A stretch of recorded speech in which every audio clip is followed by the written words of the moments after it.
Gymnasts training hard, trying to perfect their routines.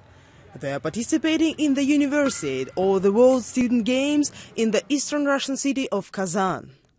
And it seems as if the city itself has come on leaps and bounds in the development of its local infrastructure. New metro stations, new roads, and 30 new sports venues have been built in just 5 years. This stadium can hold up to 45,000 people, and it was built especially for the World Student Games.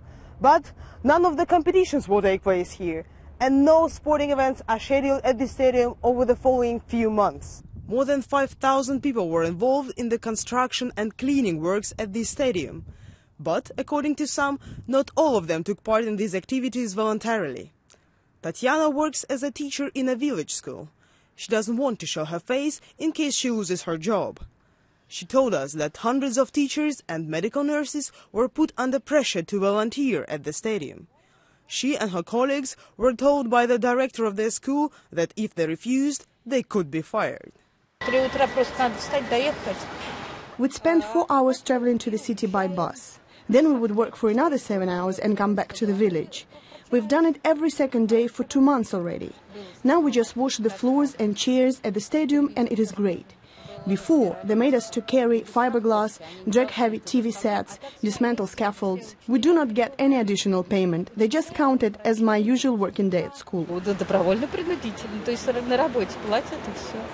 The head of the region was unable to tell us whether workers had any choice in participating.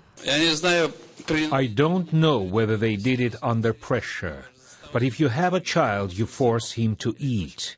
So we directed the work where it was needed and reminded them that everything should be completed on time. During Soviet times, many Russians were pressured into volunteering at huge construction sites or cleaning in their town. And it seems that old habits die hard. People who get their salary from the budget are seen by the government as an almost free labor force. It is an army of people which can be sent anywhere and do what is needed.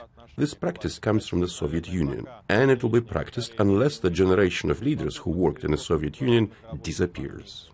Russian ministers stated that the experience gained for the World Student Games will also be used during the upcoming Winter Olympics in 2014 and the Football World Cup in 2018. Both tournaments will be held in Russia, and it seems that they will have an impact on the lives of many Russians, even those who have no interest in sports at all. Olga Ivshina, BBC News, Kazan.